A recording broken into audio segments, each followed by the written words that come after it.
الحمد لله رب العالمين والعاقبة للمتقين والصلاة والسلام على أشرف الأنبياء والمرسلين نبينا وحبيبنا محمد وعلى آله وصحبه أجمعين ومن تبعهم بإحسان إلى يوم الدين. أما بعد فأعوذ بالله السميع العليم من الشيطان الرجيم. إن الله لا يغير ما بقوم حتى يغيروا ما بأنفسهم. ہر قسم کی حمد و ثنا اللہ رب العالمین کے لیے. درود و سلام امام الانبیاء جناب محمد الرسول اللہ صلی اللہ علیہ وآلہ وسلم کی ذات اقدس کے لیے. اس مختصر کی آیت کے حصے میں اللہ تعالیٰ نے ایک بہت بڑا ضابطہ اور کلیہ بیان کیا ہے کہ اللہ تعالیٰ کسی قوم، کسی گروہ، کسی فرد کی اتنی دیر تک حالت نہیں بدلتے جب تک وہ بذات خود اپنے اندر تبدیلی لانے کی کوشش نہ کریں. گویا کہ تبدیلی کی چابی انسان بذات خود ہے. اگر اپنے اندر تبدیلی لانا چاہے گا تو اس کی طبیعت، اس کی فطرت، اس کے مزاج میں ضرور تبدیلی آئے گی. جیسا کہ بعض سلف کا یہ قول بھی ہے، غیر قلیلا من عاداتک یغیر اللہ کثیرا من احوالک. تم اپنی تھوڑی سی عادات کو تبدیل کر لو، اللہ تمہارے بہت سے حالات تبدیل فرما دے گا. گویا کہ ہمیں سب سے پہلے اپنے اندر تبدیلی لانا ہوگی. معاملہ خواہ دنیا کا ہو یا دین کا ہو، جو شخص آج سے کچھ عرصہ پہلے، 5 سال 10 سال پہلے جس حالت میں تھا، اگر وہ اپنی دنیاوی حالت یا اپنی دینی حالت میں تبدیلی کے لیے کوئی کوشش اور محنت نہیں کرتا تو 5-10 سال بیتنے کے بعد بھی وہ بندہ اسی مقام پر کھڑا ہوگا، اسی حالت میں ہوگا. کتنے ایسے لوگ ہیں جو کہتے ہیں کہ بھئی میں توبہ کرنا چاہتا ہوں، میں اپنے آپ کو نیک بنانا چاہتا ہوں، اپنے آپ کو اللہ کا مقرب بندہ بنانا چاہتا ہوں، لیکن جو کمیاں، جو روحانی کمزوریاں اس کے اندر پائی جاتی تھیں وہ اسی طرح ہی قائم اور دائم ہیں. جس گناہ میں، جس غلطی میں، جس روش پر وہ چل رہا تھا، توبہ کرتا ہے، معافی مانگتا ہے، لیکن پھر 2-4 دن گزرنے کے بعد پھر اسی حالت پہ آ جاتا ہے. اپنی اسی کمزوری کے ہاتھوں مجبور ہو کے پھر وہ گناہ کر رہا ہے، تو گیا کہ اس کے اندر تبدیلی کبھی نہیں آ سکتی. وہ اپنی توبہ کے اندر پختہ اور سچا نہیں ہو سکتا. سب سے پہلے ہمیں اپنی عادات کو، اپنی سوچ کو بدلنا ہوگا. اور بعض نے یہ بھی لکھا ہے کہ اگر تم اپنے آپ کو تبدیل کرنا چاہتے ہو تو سب سے پہلے تم اپنی سوچ کو تبدیل کرو. جس نے اپنی سوچ کو تبدیل کر لیا تو اس کی عادتیں خود بخود تبدیل ہو جائیں گی، اور جس کی عادتیں تبدیل ہو گئی وہ انسان خود بخود تبدیل ہو جائے گا. لیکن اگر ہماری سوچ وہی رہی، ہماری عادتیں وہی رہیں تو پھر ہم کبھی اپنے اندر تبدیلی نہیں لا سکتے۔ دین کے معاملے میں بہت سے ایسے لوگ ہیں جو یہ تو چاہتے ہیں کہ ہم نیک ہو جائیں، لیکن وہ اپنی سوچ کو پاک نہیں کرتے۔ جب سوچ پاک نہیں ہوتی تو پھر عادتیں بھی پاک نہیں ہوتی۔ جب عادتیں پاک نہیں ہوتی تو پھر گناہ اسی طرح ہی چلتے رہتے ہیں اور اس انسان کے اندر بھی تبدیلی نہیں رونما ہوتی۔ تبدیلی کے لیے ضروری ہے کہ ہمیں اپنی سوچ کو بدلنا ہوگا۔ جیسا کہ 100 افراد کو قتل کرنے والا 99 قتل کیے، ایک عبادت گزار کے پاس گیا، توبہ کی گنجائش ہوگی کہ نہیں ہوگی پوچھا، اس نے کہا تیرے لیے توبہ، 99 قتل کر کے آگے اور اب معافی مانگ رہے، معافی کی طرف گا رہا ہوں۔ اس نے اسے بھی قتل کر دیا، 100 پورے کر دیے۔ لیکن جب ایک عالم کے پاس گیا، ایک علم والے کے پاس گیا تو اس نے کہا ہاں تیرے لیے توبہ ہے، لیکن توبہ کے لیے ضروری یہ ہے کہ تم جس بستی میں رہتے ہو بستی چھوڑ دو اور تم فلاں بستی کی طرف ہجرت کر دو جہاں نیک لوگ رہتے ہیں۔ یہ کہنے کا مقصد کیا تھا کہ جب انسان کی بیٹھک تبدیل ہو جائے گی، اس کی مجلس تبدیل ہو جائے گی، اس کے دوست احباب تبدیل ہو جائیں گے، اس کی جو اسے ملنے گلنے والے تھے جن کے ساتھ وہ اس کے شب و روز گزرتے تھے، جب ان کو چھوڑ دے گا تو پھر اس کی سوچ بھی بدلے گی، اس کی عادات بھی بدلے گی، وہ انسان بھی بدل جائے گا۔ ہماری صورتحال میں یہی ہے کہ ہم توبہ تو کرتے ہیں لیکن ہم توبہ کے معنی کو سمجھتے نہیں ہیں۔ گناہ ہوا، غلطی ہوئی، معافی مانگ لی، بڑے پریشان ہوئے، لیکن 2-4 دن گزرے پھر وہی کام، پھر معافی مانگ لی، پھر 2-4 دن گزرے پھر وہی کام۔ کیوں؟ کیونکہ ہم اللہ سے معافی تو مانگ رہے ہیں لیکن توبہ کا جو صحیح معنی ہے اس کو سمجھ نہیں رہے۔ توبہ کا مطلب یہ ہے کہ جو چیز ہمیں اس گناہ کی طرف دھکیلنے والی ہے، جو چیز اس گناہ کا سبب بننے والی ہے، ہم اس سبب کو چھوڑ دیں۔ کتنے ایسے نوجوان کہتے ہیں بھی اس موبائل کی جان نہیں چھوڑتی، جب تک فلم نہ دیکھ لیں سکون نہیں ملتا۔ 2-4 دن گزرتے ہیں، بڑی معافی مانگتے ہیں، بڑی توبہ کرتے ہیں، لیکن پھر طبیعت بے چین ہو جاتی، جب تک کچھ دیکھ نہ لیں سکون نہیں آتا۔ تو اصل کے اندر کیا ہے کہ ہم نے اپنی سوچ کو پاک نہیں کیا، ہم نے توبہ کے اسباب نہیں اپنائے۔ اگر یہی حالت رہی تو چاہے 10 سال کیا 20 سال بھی گزر جائیں تمہارے اندر تبدیلی نہیں آ سکتی۔ ہم جو کہ تو ہی رہیں گے، ہمارے اندر ویسی ہی ہماری ڈگر رہے گی، اور یہی چیز انسان کے برے خاتمے کا سبب بن جاتی ہے کہ جب انسان کا گناہ اس کی عادت بن جائے، گناہ کی حد تک رہے تو توبہ بھی ہوتی ہے اور اس کو چھوڑنے کے لیے گنجائش بھی ہوتی ہے، لیکن جب گناہ انسان کی عادت بن جائے تو وہ انسان کی ہلاکت کا سبب بن جاتا ہے۔ تو ان اللہ لا یغیر ما بقوم حتی یغیروا ما بانفسہم، خدا نے آج تک اس قوم کی حالت نہیں بدلی، نہ ہو احساس جن کو آپ اپنی حالت کے بدلنے کا۔ جب تک ہماری سوچ پاکیزہ نہیں ہوگی، ہم اپنی عادات نہیں چھوڑیں گے، ہم نیک نہیں بن سکتے۔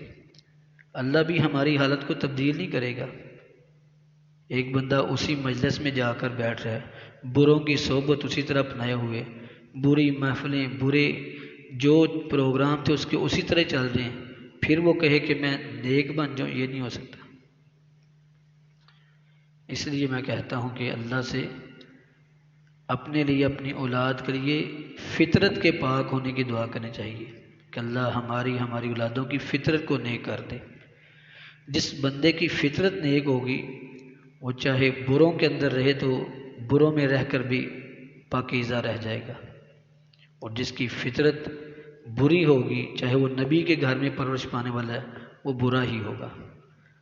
تو فطرت کو تبدیل کرنے کے لیے سب سے جو قیمتی چیز اور اہم چیز ہے وہ سوچ کو پاک کرنا ہے۔ جب تک ہماری سوچیں پاکیزہ نہیں ہوگی، ہماری عادتیں پاک نہیں ہو سکتی۔ اور سوچ کو پاکیزہ کرنے کے لیے انتہائی ضروری جو چیز ہے کہ انسان ہر وقت اپنے اللہ کے ساتھ موجود رہے، ہر حالت میں اللہ کے ساتھ اس کی تنہائیاں ہونی چاہیے۔ جو ہر لمحے لمحے اللہ کو اپنے ساتھ رکھتا ہے تو پھر وہ خیر کو پا لیتا ہے۔ اس لیے امام فضیل بن ایاض رحمہ اللہ فرماتے ہیں کفا باللہ حبا، کہ محبت کے لیے اللہ کی ذات کافی ہے، وبالقرآن مؤنسا، اور منوسیت پیدا کرنے کے لیے قرآن کافی ہے، وبالموت واعظا، اور نصیحت کے لیے موت بہت بڑی چیز ہے، واتخذ اللہ صاحبا، اور اللہ کو ہمیشہ اپنا صاحب بناؤ، اللہ کی معیت میں رہو، اللہ کی صحبت میں رہو، اللہ کے ساتھ، یعنی چلتے پھرتے اللہ کی یاد میں ہم رہیں گے تو پھر ہماری سوچ پاکیزہ ہو سکتی ہے۔ اور دوسری چیز سوچ کو پاک کرنے کے لیے اپنی موت کو یاد رکھنا۔ جس بندے کو مرنا یاد آ جائے گا، اس کے دل میں یہ بیٹھ گیا کہ میں نے مرنا ہے، تو پھر اس کی بہت سی لغویات، اس کی زندگی سے بڑی فضولیات ختم ہو جاتی ہیں، کیونکہ اس کی سوچ میں موت کی یاد آ چکی ہے۔ آپ نے اس چیز کا جائزہ لیا ہوگا کہ گھروں میں جو بھی بزرگ حضرات ہوتے ہیں، دادا جی، نانا جی یا بڑے بزرگ، ان سے کہیں نا کہ ابا جی فلاں جگہ کوئی پروگرام ہے، آپ بھی ہمارے ساتھ سیر کے لیے چلے جائیں، فلاں تھوڑی سی آؤٹنگ ہو جائے، باہر نکلتے ہیں، تو کہتے ہیں بیٹا تمہیں خود ہی چلے جاؤ، مجھے کیا ضرورت ہے جانے کی۔ وہ بہت سی مجلسیں چھوڑ دیتا ہے، وہ بوڑھا سیر و سیاحت کو چھوڑ دیتا ہے، شادی بیاہ کی مجلسوں کو چھوڑ دیتا ہے۔ کیوں چھوڑتا ہے؟ اسے اب ایک فکر لاحق ہو چکی ہے، اور فکر کیا ہے کہ اب میرا مرنا قریب آ چکا ہے، اس لیے اسے دنیا کی لذتیں اب لذتیں محسوس نہیں ہوتی۔ یہی وجہ ہے کہ صحابہ کرام رضوان اللہ مجمعین کے اندر اللہ کے رسول صلی اللہ علیہ وسلم نے یہ فکر پیدا کی تھی۔ وہ دنیا وافر ملنے کے باوجود بھی موت کو یاد رکھنے والے تھے، موت کی فکر کرنے والے تھے، اس لیے دنیا نے ان کے دلوں میں ڈیرے نہیں ڈال سکی، دنیا ان پر حاوی نہیں ہو سکی۔ تو اس لیے اگر کوئی شخص یہ چاہتا ہے کہ میں نیک بن جاؤں، میری زندگی میں تبدیلی آ جائے، جو سالوں سے ایک گناہ کے اندر میں عادی ہو چکا ہوں، یا گناہ کا دل دادا ہو چکا ہوں، یا گناہ میری عادت بن چکی ہے، تو اس عادت کو چھوڑنے کے لیے سب سے اہم چیز کہ ہم اپنی سوچ کو پاکیزہ کر لیں۔ ہماری سوچ بدلے گی تو ہماری عادات بدلیں گی، ہماری عادات بدلیں گی تو ہم خود بخود بدل جائیں گے۔ لیکن اگر سوچ وہی رہی تو پھر نہ ہماری عادات بدلیں گی اور نہ ہم بدلیں گے۔ یہی وجہ ہے کتنے ایسے لوگ ہیں جو بڑھاپے کی عمر کو پہنچ جاتے ہیں، لیکن جو سوچ برائی کی پیدا ہو چکی تھی، جس گناہ کے وہ عادی ہو چکے تھے، وہ بڑھاپے میں بھی جا کر ان گناہوں کو نہیں چھوڑتے۔ یعنی حالانکہ چاہیے تو یہ کہ بڑھاپے میں جا کر انسان اللہ سے ڈرنے والا بن جائے، لیکن چونکہ جس سوچ پر انہوں نے تربیت پائی تھی، اپنی جوانی گزاری، اپنی عمر گزاری، اب وہ کیسے تبدیل ہو سکتی ہے؟ تبھی تبدیل ہوگی جب تک وہ اپنی سوچ کو نہیں بدلے گا۔ اگر بڑھاپے میں پہنچ چکا ہے، سوچ اسی طرح کی ہے، وہی فحش لغویات کو سوچنا، تو پھر اسے اپنے خاتمے کی فکر کرنی چاہیے۔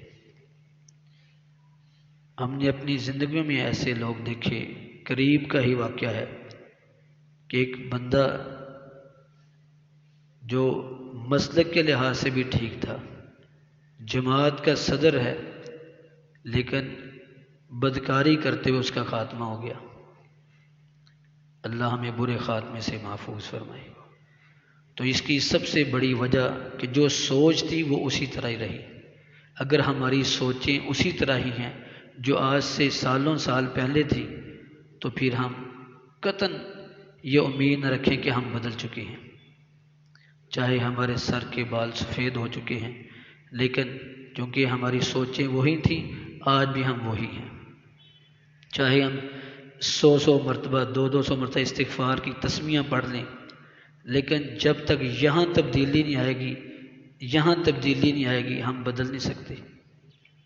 تو اس لیے ہمیشہ اللہ سے دعا کہ اللہ ہماری سوچ کو پاکیزہ کر دے۔ امام بخاری رحمہ اللہ کے استاد تھے امام ابوبکر الحمیدی رحمۃ اللہ علیہ۔ بخاری شریف کی سب سے پہلی حدیث جس استاد سے امام بخاری نے بیان کی ہے ان کا نام ہے ابوبکر عبداللہ بن زبیر الحمیدی رحمۃ اللہ علیہ۔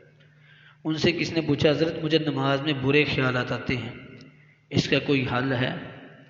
تو فرمانے کہ اللہ کا شکر ہے کہ مجھے عام حالت میں بھی کوئی برا خیال نہیں آیا۔ اللہ کا شکر ہے کہ عام حالت میں بھی کبھی برا خیال نہیں آیا۔ ایسے لوگ اللہ کے ہاں مقرب بنتے ہیں جن کی سوچیں پاک ہو جائیں۔ جب سوچیں پاکیزہ ہو جاتی ہیں تو فطرت پاک ہو جاتی ہے۔ تو اس لیے سب سے بنیادی چیز جس پر ہم نے بار بار نظر ڈالنی، جس پر بار بار دھیان دینا ہے، وہ یہ ہے اپنے قلب، اپنی سوچ، اپنے دماغ۔ اگر یہ چیزیں پاکیزہ نہیں ہو رہی تو سمجھیں ابھی اپنے ہم اصلاح نہیں کر سکے۔ امام محمد بن منکدر رحمہ اللہ فرماتے ہیں کہ کابت نفسی 40 سنہ حتی استقامت، مجھے اپنی دل کی اصلاح کرنے میں 40 سال بڑے مشقت سے گزارنے پڑے، پھر جا کے میرا دل خیر پر پکا ہوا۔ تو سمجھیے کہ سب سے بڑا جہاد جو نفس کا جہاد کہا گیا اس کی وجہ ہی یہ ہے کہ نفس کے جہاد کو سب سے افضل کیوں کہا گیا ہے، کیونکہ جو اندر کی جنگ جیت گیا وہ باہر کی جنگ خود بخود جیت جائے گا، اور جو اندر سے ہار گیا وہ ہر میدان میں ہار جائے گا۔ تو اس لیے جو بھی نوجوان، جو بھی بڑا اس فکر میں ہے کہ میں بار بار ایک گناہ کر رہا ہوں، بار بار مجھ سے ایک گناہ ہو رہا ہے، میں معافی بھی مانگتا ہوں، توبہ بھی کرتا ہوں، پھر مجھ سے وہی گناہ ہو رہا ہے، تو اس کی پھر توبہ کے پکے ہونے کے لیے ضروری یہ ہے کہ وہ ان 3 سٹیپ کو، 3 چیزوں کو اپنائے۔ سب سے پہلے اپنی سوچ کو پاکیزہ کرے۔ آپ نے دیکھا ہوگا جب بچوں کے امتحان آتے ہیں نا تو بڑی لغویات، گیمیں، فلمیں دیکھنا، فوش دیکھنا، سب چیزیں چھوڑ دیتے ہیں، کیونکہ ان کی سوچ پر نہ ایک ہی چیز سوار ہوتی ہے کہ میں نے پیپر دینے، میں نے امتحان دینے۔ یہ چیز سوچ جو ہے اس پر اگر ہم اپنی موت کو، اپنے رب کی یاد کو سوار کر لیں گے، مسلط کر لیں گے، تو پھر یقیناً برائی کا خیال نہیں آئے گا، برائی کا تصور بھی نہیں ہوگا، کیونکہ ہماری سوچ مصروف ہو چکی ہے۔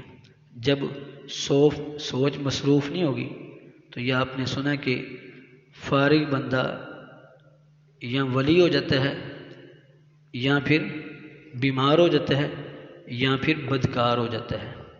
یہ بڑوں کی باتوں میں سے ایک بات ہم سنا کرتے تھے کہ بڑے کہا کرتے تھے کہ جو فارغ آدمی ہے یا تو وہ بیمار ہو جائے گا اور یا پھر کیا ہے بدکار ہو جائے گا، تو یہ اپنے اندر یا پھر کیا وہ ولی بن جائے گا۔ آپ نے دیکھو کئی ہمارے ساتھی کہتے ہیں بھی ہم ریٹائرڈ ہو گئے ہیں، اب کوئی کام نہیں ہے تو بیمار ہونے شروع ہو گئے ہیں، کبھی کوئی کسی بیماری میں، کوئی کسی کام میں، یا وہ لغویات کی زندگی میں چلا جائے گا یا وہ خیر کو اپنانا شروع کر دے گا۔ تو کبھی بھی اپنے آپ کو فارغ نہ ہونے دیں، بلکہ اپنے آپ کو اللہ کی یاد میں مصروف رکھیں، اپنی موت کی فکر میں رہیں۔ نبی علیہ السلام نے فرمایا میں نے قبرستان کی زیارت سے روکا، لیکن تم زیارت کیا کرو، یہ تمہیں آخرت یاد جاتی ہے۔ جب یاد میں آخرت آ جاتی ہے تو جسم سے گناہ ہٹنا شروع ہو جاتے ہیں، اور جب یاد سے موت، قبرستان کو دیکھنا نکل جاتا ہے تو پھر انسان گناہوں کی طرف مصروف ہو جاتا ہے۔ تو اس لیے سب سے پہلے سوچ کو پاکیزہ کیجیے، ہماری عادتیں خود بخود پاک ہو جائیں گی۔ جب ہماری عادتیں پاک ہوں گی تو ہم خود بخود ایک پاک باز پاکیزہ انسان بن جائیں گے، اور پھر یہ وہ لوگ ہیں جن کے بارے میں موت کے وقت کہا جائے گا یا ایتھا النفس المطمئنہ ارجعی الی ربک راضیۃ مرضیہ، اے اللہ پر مطمئن جان آج اپنے رب کی طرف واپس آ جاؤ، راضیۃ مرضیہ، تم اپنے رب سے راضی ہونے والے تھی، تیرا رب تجھ سے راضی ہونے والا ہے۔ تو یہ تبھی ہوگا جب ہم اپنے آپ کے اندر تبدیلی لانے کی کوشش کریں گے اور ان 3 چیزوں کو، 3 مراحل کو اپنے سامنے رکھیں گے۔ اللہ مجھے آپ کو عمل کی توفیق عطا فرمائے، اللہ ہم سب کی اصلاح فرما دے، اللہ ہماری سوچ کو، ہماری عادات کو پاکیزہ بنا دے۔ سبحان ربک رب العزت عما یصفون وسلام علی المرسلین والحمد للہ رب العالمین۔